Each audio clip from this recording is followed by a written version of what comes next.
Hey guys, Crystal Thompson here for Studio Katia. Today we are creating a really fun card with one of the newest releases from Studio Katia. I am using the Happy Paylidays, and it is super pretty. It has cats and the dogs, and there are all sorts of cats and dogs, and we're using the Happy Holidays. And then we're going to pair it with an ink blended cover die, and this is absolutely the mini polka, and it's really fun, and it's perfect for an 8-2 size of card. For embellishment, we are using the Studio Katia little crystals, and they're an array of very clear crystals, super pretty. Then, of course, we have distressed oxide and candied apple, peacock feathers. We're ink blending with our amazing Studio Katia brushes, which are tiny and great and soft with rounded edges, so it makes the blending much easier with less ink. And then, of course, our Studio Katia glue. So let's get started. We are going to begin by moving everything out of the way, and we're going to bring in our dies. So I want to show you guys, I normally don't show the cutting of the cover die, but I wanted to do it on this end because I just want to show you how easy it is to work with cover dies. So you can tape this directly down to the surface, and I have purple tape ready to go, and I am using the Gemini Junior. I absolutely love it. So we're going to hold that down, and I have all my plates taped together because I don't want to be dealing with my plates moving around. So then I'm just going to grab this top one and run it through the machine. So I'm going to set it aside just for a little second. You guys are going to hear the machine going. You hear that cracking. And I really love the Studio Katia dies because they cut clean on the first go. Okay, so it is done. And we're going to remove it. And let me show you. See how easy this pops off. And look at that. It's ready to go and ready to get ink blended. So we're going to set those guys aside. We're going to bring in a scrap piece of paper, and we're going to begin the ink blending. So like I said, we're going to be using the candied apple along with the peacock feathers. And this is going to be placed over this like that. So there's no rhyme or reason for variation of colors on this. Just kind of going with what would be kind of fun. So I'm going to start with the red. And I'm going to just blend. And as you can see, you don't need a ton of color when you're using your Studio Katia brushes. And the reason why is that they have really nice rounded bristles. And so it doesn't absorb it. It kind of just keeps it on the surface and allows you to blend your color. So I'm going to leave kind of a halo, and that's where that peacock feathers is going to come in. And then when the peacock feathers and the candied apple get mixed together, it's going to create a really pretty purple. So I absolutely love doing the ink blending, guys. What seconds are we at? Super easy ink blending with the Studio Katia brushes, depending on how dark you want your color. Of course, you just grab some more, but it really doesn't keep it on the brush. It just really brushes it over on that. And it's so soft. I can't explain how soft. Oh, look how fun!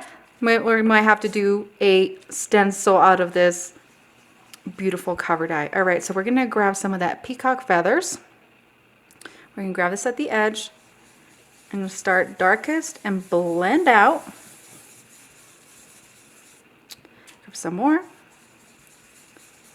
And we're just going to continue to blend as this is going to create a beautiful purple, and it's going to make it really pretty. So in order to remove all those harsh lines, all you have to do is keep blending. This is a really easy way to create your own color combinations of pattern paper.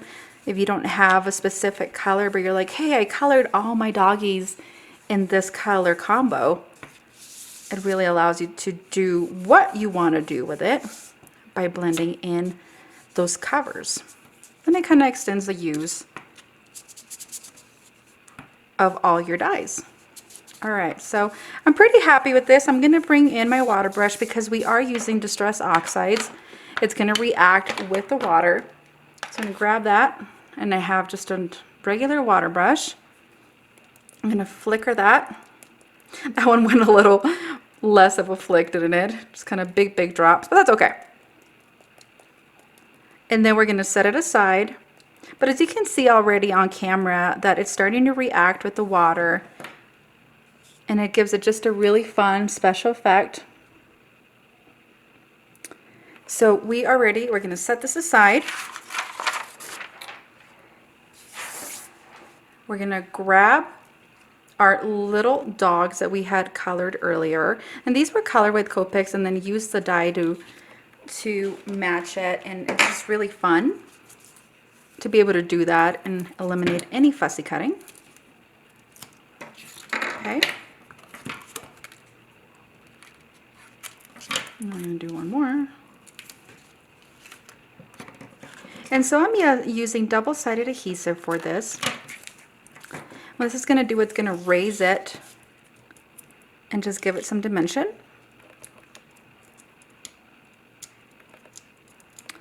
And I'm removing all that backing of the foam adhesive.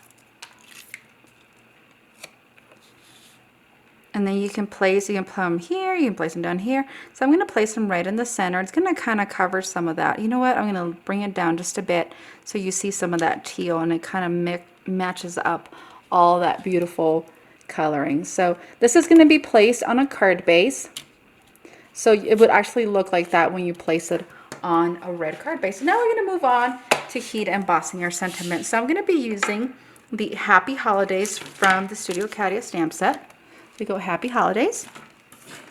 We're going to bring in our heat embossing tools for this, and then we're going to put it together. Okay, so I have my clear embossing ink ready to go. I'm going to press this down. We're going to hold it for a couple seconds to allow the paper to really absorb our watermark ink, and then we're going to come in with our white embossing powder. We're going to add it. And then we're going to add a second layer because I shook it off way too much. Then we're going to go ahead and heat set and then trim the cardstock. All right, so we have it pre-cut, ready to go. Added some foam on the back. So we're going to place this right on the edge, kind of right over the little kitty. Make sure that it's nice and straight. And then once that is done, we're going to begin embellishing. We're using the Studio Katia, and these are beautiful little crystals. They're clear, and they're just going to kind of pop on over. And the reason I felt like using clear was that the polka dot and the ink blending, whoa, and all of that just felt like a lot. So you have this mistake where a lot of your glue comes in. Just grab your crystal katana and add the dots of where you were planning to add your adhesive. And I must have had some change of pressure in my craft bag because it is popping out. But I am using the Studio Katia glue, and I really love it because it's super sticky. It really allows for the sequins or the crystals to hold on really well, and then it dries clear. So it really allows you to be able to see where you're placing all your crystals. So you find that you added way too much glue, just like I did. Grab your tool, grab your scissors, and just clean it off onto a baby wipe. So there is no reason to panic. And I love doing tutorials like this that show a real problem. Like, how do I fix that? Okay, so that's done. I'm gonna grab my crystal and place it over. And so we're just gonna continue placing the glue or the crystals all over the glue. And like I said, the Studio Katia glue does dry clear, so I'm not going to worry about any outer pieces of the glue that kind of shows up because it's going to be hidden as it's clear. And guys, that does it. Thank you so much for joining me today. I'm going to continue adding crystals, but for now, I'm going to let it be. Be sure to click subscribe so you can see more videos that come up. Can't wait to see what you guys create. Be sure to tag us, the Studio Katia.